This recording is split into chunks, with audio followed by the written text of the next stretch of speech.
Ya, Sobat Marika, saat ini saya sudah bersama alumni yang kampusnya sama seperti Pak Jokowi, Kampus Jokowi, tak kampus kira. Jokowi.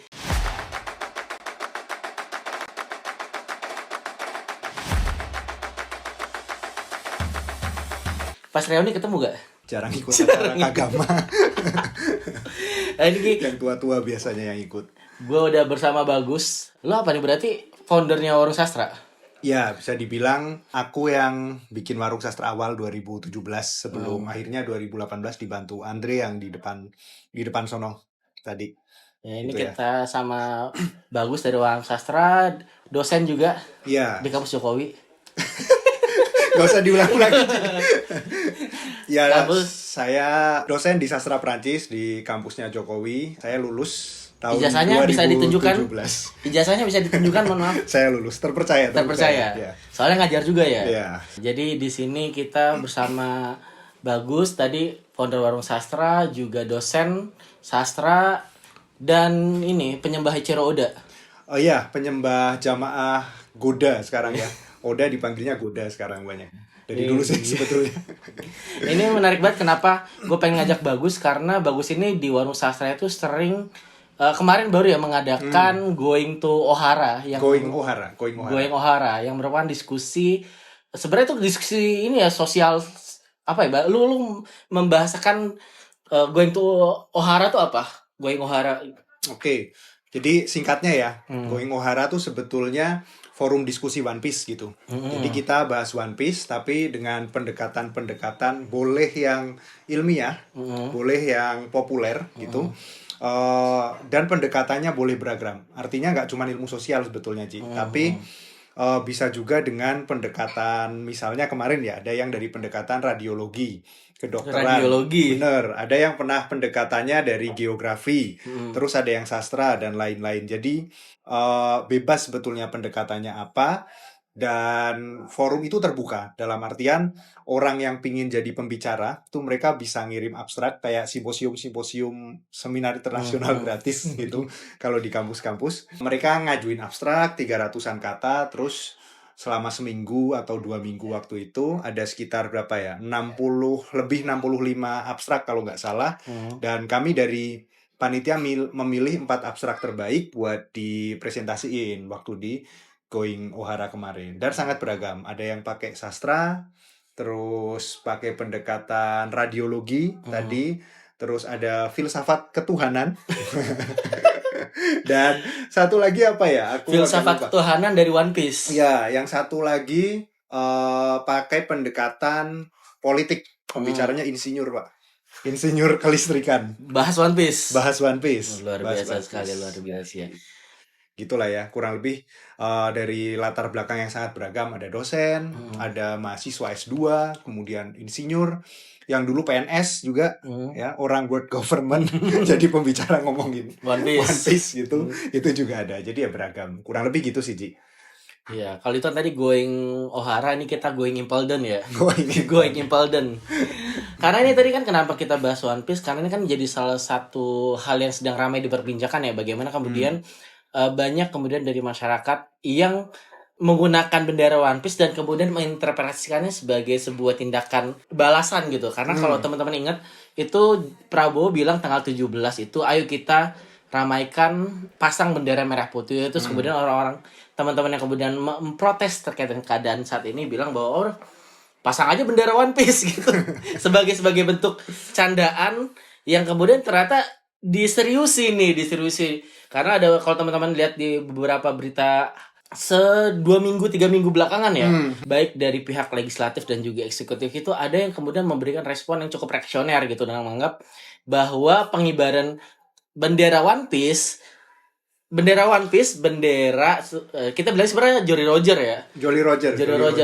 Yang tengkorak gitu, yang tengkorak dari karya fiksi dianggap mengancam kedaulatan negara. Nah, lu tuh sebagai penggemar One Piece dan juga sebagai dosen sastra, karena mau gimana pun One Piece itu adalah karya sastra ya. Iya. Cuma di Aliwahana kan jadi bentuk gambar gitu, cerita yang digambarkan. Nah, lu ngeliatnya gimana nih? Apakah ini jadi satu tindakan yang berlebihan gitu atau apa-apa jangan-jangan ada ini juga nih. Tapi sebelum lu respon lu gimana nih? Ya, mungkin sebelum menjawab tadi ya, aku ingat perkataannya Oden di Arc Wano. Kurang lebih dia tuh ngomong, kalau kamu takut pada sesuatu yang sebetulnya tidak kamu ketahui dengan sepenuhnya, itu tandanya kamu bodoh. Oden tuh bilang gitu. Oden yang bilang Oden gitu yang ya. bilang ya. Oden yang bilang, konteksnya kalau di Wano itu ketika ada siapa, Nekomamushi atau siapa ya, Nekomamushi dan temennya Inuarashi yang dua orang dari suku Ming gitu, dua orang siluman mungkin ya, siluman hewan, manusia setengah hewan dari suku Ming yang tersesat di Wano. Kemudian waktu itu ada beberapa warga Wano yang menggantung mereka, menyalip mereka dan berencana membunuhnya gitu. Dan langsung di stop sama Oden karena kata Oden, ngapain kalian membunuh dua orang yang sebetulnya tampak lebih lemah dari kalian ini? Ketakutan kalian pada sesuatu yang sebetulnya belum kalian kenal itu hanya menandakan kebodohan. Kalau kata si Oden. Kata Oden ya. Kata ini. Oden. Dan saya pikir kata kita nanti beneran jadi going Impelden nih. Iya, makanya ya. Dan saya pikir ya ketakutan terhadap One Piece yang tiba-tiba menyeruak ya dalam 2 minggu terakhir ini, sebagian besarnya sebetulnya justru dari ketidaktahuan akan One Piece itu, Ji. Kupikir pejabat-pejabat yang kemudian tahu One Piece atau yang belakangan justru mencoba gimmick dengan oke, saya bisa kok pakai baju One Piece nih biar kelihatan lebih Bapak inisial E itu ya. Itu ya dari ketidaktahuan mereka tentang One Piece, sebetulnya mereka nggak nonton dan lain sebagainya. Dan terpicunya kan sebetulnya kan karena tiba-tiba banyak bendera One Piece yang berkibar. Kalau nggak salah awalnya supir truk bahkan ya. Iya, supir truk yang di belakang yang tempat muatannya itu. Betul. Jadi karena ketidaktahuan itu, terus kemudian dengar bahwa ini sebagai bentuk perlawanan dan lain sebagainya, ya akhirnya cara tercepatnya adalah dengan melarangnya. Yang lucunya justru malah membuat semakin banyak orang yang mengibarkan bendera One Piece.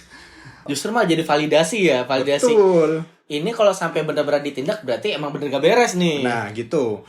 Terus bisa jadi ya mereka takut mungkin, tapi kenapa ini juga bisa menyebar? Maksudnya semangat mengibarkan bendera Jolly Roger bisa berkembang kemana-mana karena yang mengibarkan ini ya mungkin emang para pembaca One Piece yang merasa ada yang relate antara hampir setiap arc di One Piece ya. Di situ kisahnya yang belum baca atau belum nonton mungkin 1000 episode itu belum terlambat. Saya menyelesaikannya hanya dalam waktu 6 bulan. Anime plus manga. Tapi ya memang hampir di setiap arc-nya itu ada perlawanan terhadap kekuasaan yang sewenang-wenang lah, entah pada pemimpin yang korup, entah pada kolonialisme atau misalnya pada rasisme. Jadi memang semangat yang dibawa oleh Luffy dan teman-teman tuh selalu semangat untuk melawan sesuatu yang gak adil gitu. Dan ketakutan-ketakutan tadi misalnya ya. Takut pada ras yang berbeda misalnya, takut pada protes dan lain sebagainya. Semangatnya Luffy kan semangat kebebasan gitu, dan kebebasan tidak mungkin hadir ketika ada ketakutan gitu. Yang dilawan Luffy sebetulnya yang melawan ketakutan-ketakutan tadi gitu. Jadi keparnoan atau ketakutan dari penguasa ini ya barangkali itu sangat relate dengan apa yang dilawan Luffy di tapi menurut lo lebih kemana? Karena mereka gak tahu atau mereka tahu dan akhirnya merespon itu? Nggak tahu, kemudian dengar-dengar begini dan ya udahlah dilarang aja tanpa ingin mengetahui lebih lanjut bahwa One Piece itu apa gitu. Padahal kan semangat One Piece sebetulnya juga banyak ya, semangat yang pertemanan, nakama, persatuan, terutama keadilan sosial. Ya, karena misalnya di One Piece juga banyak ngomongin tentang misalnya di Wano isunya adalah sumber daya alam yang dikuasai oleh satu pihak, satu kelompok, ya lebih tepatnya mungkin oleh penjajah dan oligark dan orang lokal yang kemudian bekerja sama dengan penjajah di situ, si Orochi sama siapa? Kaido.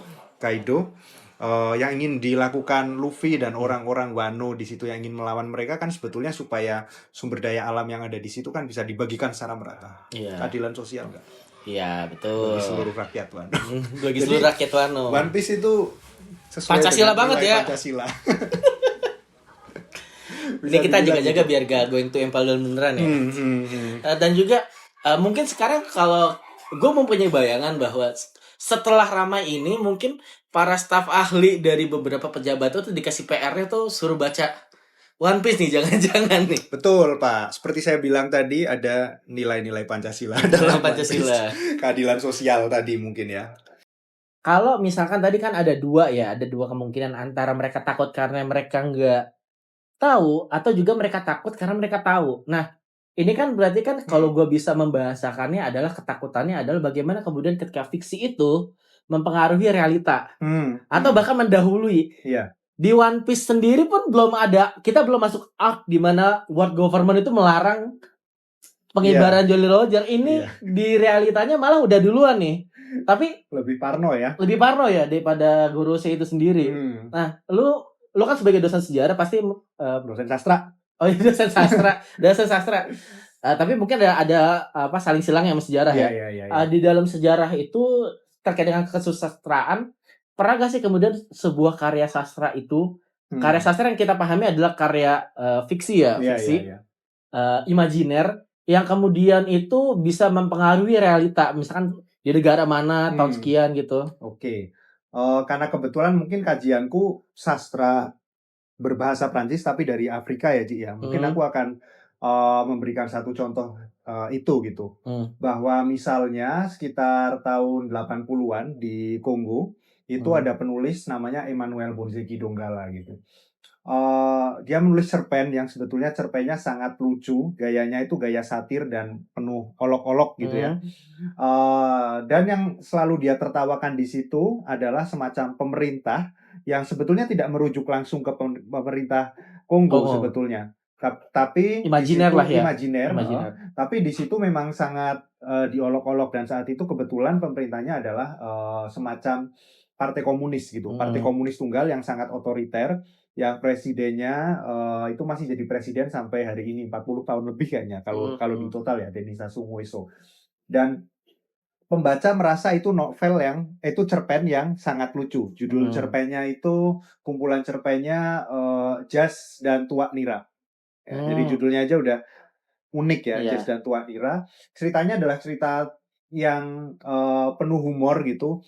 Misalnya contohnya kisahnya adalah seorang guru yang ingin menjadi semacam direktur pabrik gitu, dan cara dia untuk menjadi direktur pabrik itu adalah dengan setiap hari memakai baju merah, celana merah, terus kemudian kaos kaki merah, sepatu merah, lalu sebelum berangkat kerja matanya diasap-asapin supaya matanya juga merah, karena dia merasa semakin semuanya merah semakin dia komunis gitu, dan dia akan semakin gampang naik jabatan gitu. Nah, cerita-ceritanya seperti itu, tidak melulu menyerang langsung kekuasaan. Nah, kumpulan cerpen ini dilarang di Kongo tahun 80-an itu karena dianggap mengganggu stabilitas negara gitu. Jadi hal seperti ini sebetulnya bukan hal yang baru. Di Indonesia saya pikir karyanya Pram sama Orde Baru juga ditakuti gitu. Atau bahkan negara yang kita anggap maju gitu, Eropa, Prancis misalnya ya. Prancis kan kalau kita bilang tahun 60-an itu negara yang sudah kenal pencerahan, kebebasan berpendapat, dan lain-lain, konsep-konsep tentang itu udah ada. Tapi mereka pun pernah melarang buku gitu.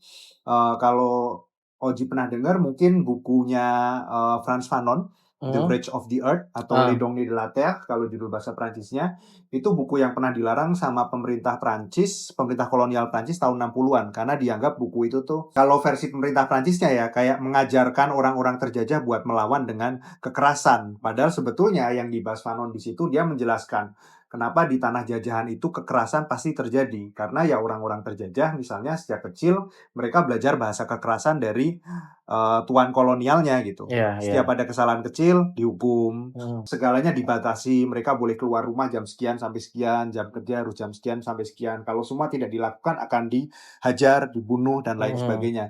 Masyarakat yang tumbuh dengan bahasa kekerasan itu ya akan melawan dengan bahasa kekerasan juga. Itu salah satu poinnya, dan dianggap itu mengajarkan kekerasan gitu. Padahal intinya bukan itu. Jadi kupikir negara-negara manapun pasti pernah ketakutan terhadap karya sastra atau buku apapun yang ada unsur-unsur kritisnya gitu ya. Status quo pasti akan takut terhadap pemikiran-pemikiran yang kritis. Cuma yang One Piece ini agak unik karena ini kan bukan sastra Indonesia sebetulnya gitu.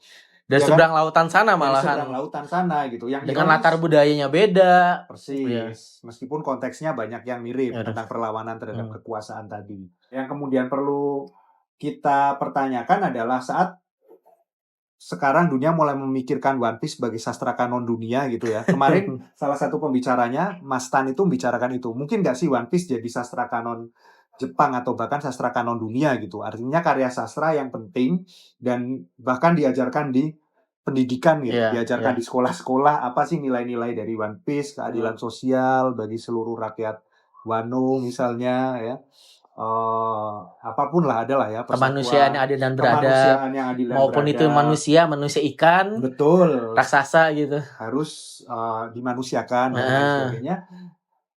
Ada sangat banyak nilai-nilai kemanusiaan dalam One Piece yang sekiranya penting buat dipelajari gitu. Dan dunia sudah mulai memikirkan itu, gimana supaya One Piece ini bisa dikenal lebih banyak orang, dijadikan pelajaran yang penting. Sementara kita malah takut terhadap karya sastra yang banyak nilai-nilai yang sangat Pancasila. penting. Ya, nilai Pancasilanya ada. Ya, begitulah.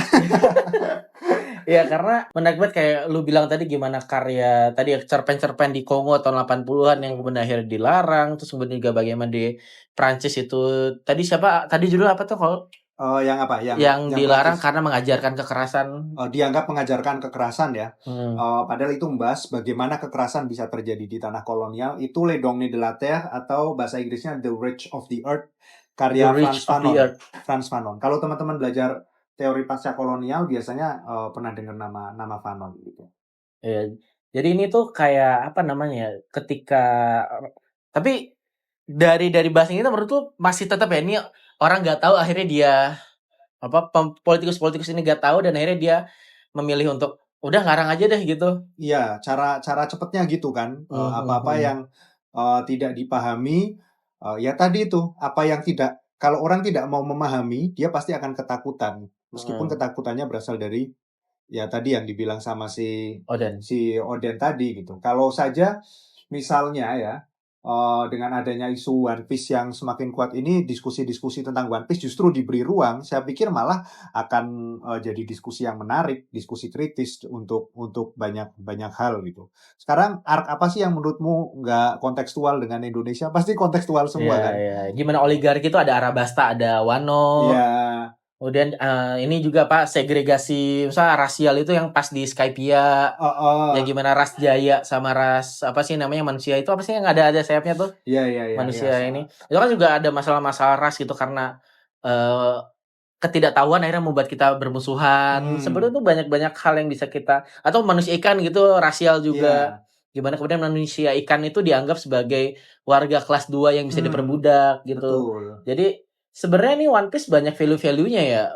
Mungkin lihat ini bajak laut nih, bajak laut perompak gitu. Aku mungkin mau menambahkan ya, tadi belum sempat saya bahas kenapa sih nama acaranya Going Ohara dan kenapa ada kata Ohara yang merupakan nama dari pulau asalnya Robin ya, tokoh di situ gitu. Kalau lu tahu, salah satu apa yang disebut the spirit of Ohara itu adalah semangat para ilmuwan-ilmuwan Ohara yang di situ misalnya ada Dr. Clover, kemudian semangat itu juga ya, kemudian Robin tentu saja, tapi semangat itu juga kemudian dipercaya oleh Dr. Vegapunk. Mereka percaya bahwa ilmu pengetahuan dan resource itu seharusnya itu bisa diakses oleh seluruh umat manusia gitu, bukan dikuasai oleh satu pihak tertentu saja gitu. Ilmu pengetahuan harusnya bisa diakses seluas-luasnya. Kemudian kalau kata Vegapunk kan mau bahan mineral, mau apapun research sumber daya alam dan apapun harusnya bisa mempermudah manusia kan. Makanya dia selalu ingin menemukan kebaruan-kebaruan teknologi supaya itu bisa diakses manusia dari manapun gitu. Nah, semangat untuk membuat sesuatu yang saat ini kita anggap eksklusif, misalnya pengetahuan atau sumber daya menjadi sesuatu yang inklusif untuk semua, yaitu tadi sangat Pancasilais, Pak. Aku menekankan itu supaya podcast ini aman, nasionalis. ada semangat yang sesuai lah. BPIP-nya ya. Iya, ada LPDP-nya. Semangat LPDP-nya. Ya sesuai dengan cita-cita bapak-bapak bangsa kita lah gitu. Iya, Jadi, iya. dan itu Pak yang harusnya dipelajari juga oleh orang-orang yang sekarang ada di bagian pemerintah gitu ya. Ya. Dan juga kalau kita ingat justru kalau kita berbicara secara kita berbicara fiksi ya. Justru dulu bapak-bapak bangsa kita banyak mengekspresikan diri mereka lewat fiksi. Gimana kayak Hatta mungkin pada tahunya Hatta tuh ekonom serius. Padahal dulu tuh dia awal-awalnya tuh dia nulis cerpen yang dia ngomongin soal Hollandia dan Nusantara, suami istri, tapi gak aku. Jadi kayak Hatta tuh menganalogikan Belanda dan Indonesia itu sebagai suami istri, tapi diporotin mulu gitu. Sebagai kritik halus bagaimana pemerintahan Hindia Belanda lewat VOC yang kemudian menghisap Nusantara, diibaratkan kayak ini suami yang morotin istri gitu. Gue lupa apa kebalik ya. Itu kan sebenarnya sesuatu yang bentuk ekspresi ya, ekspresi. W.R. Supratman juga ya. Iya, nulis novel juga. Banyak. Jadi kayak interpretasinya ya tergantung orangnya gitu, tergantung orangnya. Dan kita gak bisa menghakimi interpretasi kan, kita gak bisa menghakimi imajinasi. Kalau kayak dulu kasusnya si Habib Yasin, dulu apa ya kasusnya, gue agak lupa yang di zamannya Orde Baru yang ya kurang lebih gitulah ya. Maksudnya karya sastra kan memang membuka imajinasi orang gitu. Kalau kemudian banyak masyarakat Indonesia yang kemudian mengimajinasikan One Piece atau menginterpretasikan One Piece sebagai kritik terhadap kekuasaan, jangan-jangan karena memang nilai-nilai di One Piece itu banyak yang relate dengan mereka, banyak yang terasa dekat dengan keseharian mereka gitu. Oh, aku mau menggarisbawahi satu lagi aja yang membuat menarik di One Piece, kenapa perlawanan Luffy itu menurutku selalu bisa relate ya sama kita masyarakat Indonesia misalnya, atau masyarakat-masyarakat yang kalah gitu ya.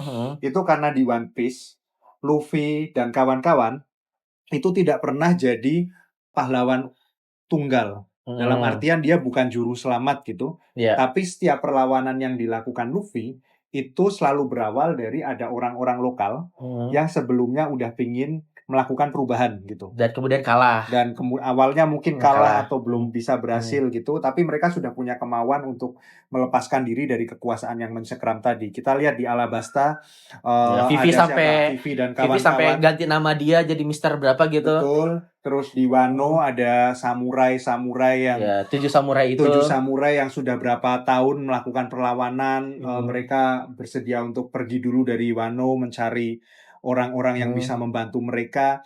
Dan itu sesuatu yang beda misalnya dibandingkan misalnya di Marvel pasti pahlawan itu ya jadi sosok utama, juru selamat gitu. Tapi di One Piece tuh enggak, kemauan untuk melakukan perlawanan itu selalu diawali dari orang-orang kalah ini gitu.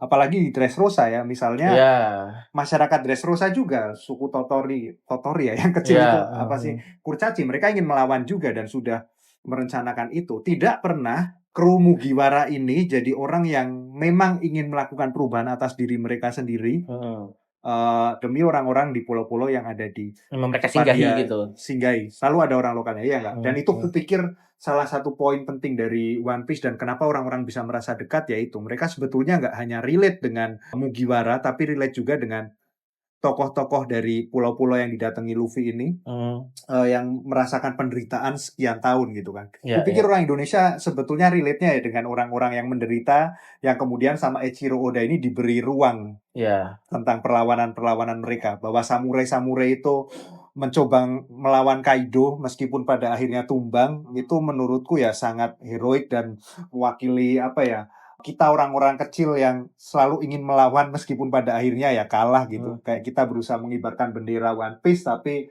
kadang-kadang didatengin pria-pria berseragam dan harus menurunkan itu. Ya mungkin kita adalah sosok-sosok warlock yang berusaha melakukan perlawanan itu. Gitu ya. Ya kalau kita sih dari Bang Samari kan sempat membuat beberapa publikasi dan orang-orang tuh selalu mengatakan kita butuh nikah. Kita butuh. Tapi ya itu lagi, maksudnya itu kemudian gue sepakat sama yang lu bilang sih. Akhirnya kita merasa relate karena ada sesuatu yang kita rasakan dan sama ada di dalam One Piece ini.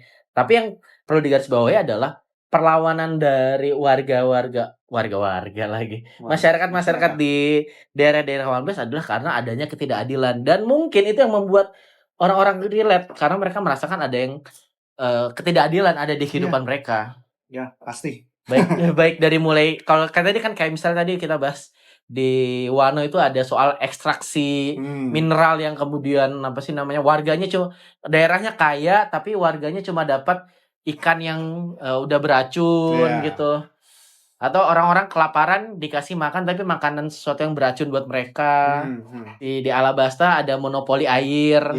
Ya sangat relate lah ya dengan Iya. kita ya. Termasuk isu misalnya tentang penguasa yang takut pada sejarah dan berusaha ingin memanipulasinya sesuai versi mereka. Iya. Atau penguasa yang menyewa preman, ya, si Cibukai, itu preman-preman sebetulnya ya, untuk melanggengkan kekuasaan mereka. Saya pikir itu akan dekat dengan masyarakat di banyak negara gitu. Indonesia, Pak, mungkin salah satunya ya, tapi yang membedakan Indonesia sama negara lain adalah gimana respon dari pemerintahnya mungkin. Betul. Tapi yang unik ya, Indonesia ini, Pekan Kebudayaan Indonesia yang berawal dari bendera Jolly Roger ini akhirnya menular sampai Prancis, Pak. Oh iya? Iya, jadi besok tanggal 10 Desember itu akan ada demo besar-besaran di Prancis yang dilakukan gerakan buruh, kemudian gerakan ekologis, gerakan feminis, termasuk gerakan anti-Zionis, pro kemerdekaan Palestina ya artinya. Itu mereka sekarang sedang menyuarakan ayo mengibarkan bendera Jolly Roger, dan rujukannya jelas Indonesia. Seperti apa yang dilakukan Nakama Indonesia. Bagaimana kalau tanggal 10 September besok kita mengibarkan bendera Jolly Roger sebagai bentuk kritik terhadap pemerintahan Macron atau pemerintahan Eropa yang sekarang tutup mata terhadap genosida di Gaza dan lain sebagainya gitu. Itu aku cukup bangga karena Indonesia dimention dengan konotasi positif. Iya, betul. Terus selama ini kita mengangankan Pekan Kebudayaan Perancis menular ke Indonesia, ternyata justru Pekan Kebudayaan Indonesia yang menularkan ke Perancis dulu. Dan ya semoga aku bisa ikut ya, karena tanggal 10 September kayaknya udah berangkat ke sana, udah di sana gitu. Ya karena ini juga misalkan kita tuh percaya bahwa keberanian itu ditularkan gitu. Dia cuma keberanian doang, tapi metodologi dan ini juga kayak misalnya di 2017 kan kita tahu lah ada 2016 2017 Hong Kong lah ya. Hong Kong terus kemudian ditiru di Thailand, terus ditiru di Indonesia. Jadi kayak kita terinspirasi dari negara lain untuk cara bergeraknya yang apa sih namanya yang be water dan segala macamnya. Nah, sekarang kebalik nih, negara-negara lain meniru Indonesia gitu. Bangga ya. Bangga dong. Dan berawal dari supir truk, ingat. Betul sekali. Dan itu adalah bisa dikatakan suara yang paling jujur gitu. Iya, kupikir itu ya. Ya, bukan kayak pejabat-pejabat sekarang yang pada numpang apa sih namanya, numpang cari fame gitu dengan ini gue nakama juga lah. Ada tahu gak episode segini apa ceritanya? Tapi ya itu juga jadi satu hal yang menarik ya, karena kita bisa melihat bagaimana kemudian fiksi gitu bisa memberikan imajinasi gitu, dan di beberapa negara itu akhirnya dapat respon gitu. Tapi itu kalau kita ngomong respon dari pemerintahnya, kalau respon dari warganya, lu ada gak sih kayak karya sastra gitu yang kemudian bisa menggerakkan warganya gitu, dan akhirnya menjadi satu message yang kita habis baca ini kita ngelakuin ini gitu. Mungkin tidak selalu langsung begitu ya Ji ya. Tapi kalau kita ingat misalnya bagaimana puisi-puisi Wiji Tukul sangat ditakuti di masa itu sampai ya Wiji diculik dan lain sebagainya. Tapi puisi Wiji kan masih berkembang sampai sekarang, tiap ada demo buruh dan apapun itu. Dan itu selalu membuat gentar kekuasaan, kupikir ya. Atau misalnya yang secara tidak langsung, kalau karyanya Voltaire, Candide itu, Voltaire adalah sastrawan Prancis abad 18 ya, abad pencerahan. Dan novel Candide ini sebetulnya ceritanya adalah ajakan untuk semacam kritis terhadap gereja saat itu, yang berkali-kali menekankan ke masyarakat bahwa kayak apa yang terjadi di dunia ini sudah terbaik dari versi Tuhan. Pemikiran ini diolok-olok oleh Voltaire karena dianggap sangat tidak rasional gitu ya. Dan yang dia baru pulang dari Eldorado, ini apa sih namanya, dombanya diambil, hartanya diambil gitu. Udah sampai bisa mendapatkan perempuan yang dia cintai, Ah. ternyata nggak sesuai sama ekspektasinya dia. Betul. Kenyataan terbaik versi apa ini? Kenyataan terbaik versi apa, dan kenapa orang-orang yang saleh justru terkena gempa bumi yang sangat besar saat itu Iya, di Portugal. gitu. Jadi novel Voltaire ini kemudian mempengaruhi sangat banyak orang Prancis saat itu untuk mulai mempertanyakan gereja, dan banyak yang bilang bahwa revolusi Prancis 1789 ya sangat dipengaruhi pemikiran-pemikiran Voltaire, yang salah satunya lewat fiksi Candide sama Zadig udah keluar gak sih waktu itu? Sudah, tentunya Zadig sudah. ya. Tapi apa ya yang menarik sebetulnya, karya-karya yang banyak ditakuti oleh kekuasaan ini atau yang menggerakkan masyarakat tuh karya-karya yang menyenangkan dibaca loh. Iya, Ya kan? betul. Candide itu sangat lucu, kupikir. Satir parah itu dia. Satir parah.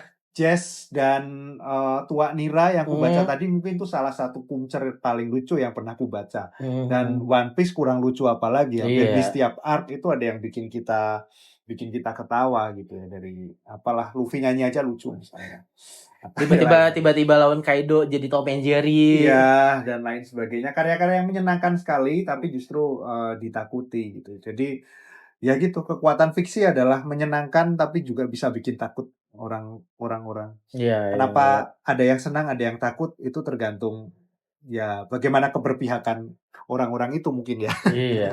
Kupikir gitu. Karena kalau misalnya ini kan kalau kita balik ke One Piece, semua yang dilawan Luffy adalah ketidakadilan gitu. Karena kan premisnya di setiap cerita One Piece kan template-nya gitu ya. Iya. Dia datang ke satu daerahnya itu lagi terjajah, lagi kesulitan, orangnya minta tolong, dia bantuin karena dia melihat bahwa iya nih bener si penguasanya zalim gitulah. Dia bantuin. Nah, kalau misalnya mereka tidak zalim, kenapa mereka bisa relate sama itu dan merasa tersinggung, merasa terancam gitu? Iya. Itu jadi kita kembalikan lagi nih, bapak-bapak yang kemarin reaktif itu, apakah bapak merasa seperti Doflamingo?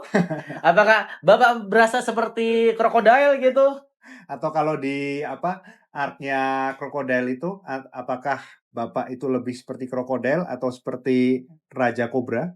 Ya, kan ada dua pihak nih. Iya. Kalau bapak-bapak merasa King Cobra sebetulnya, ya nggak usah takut.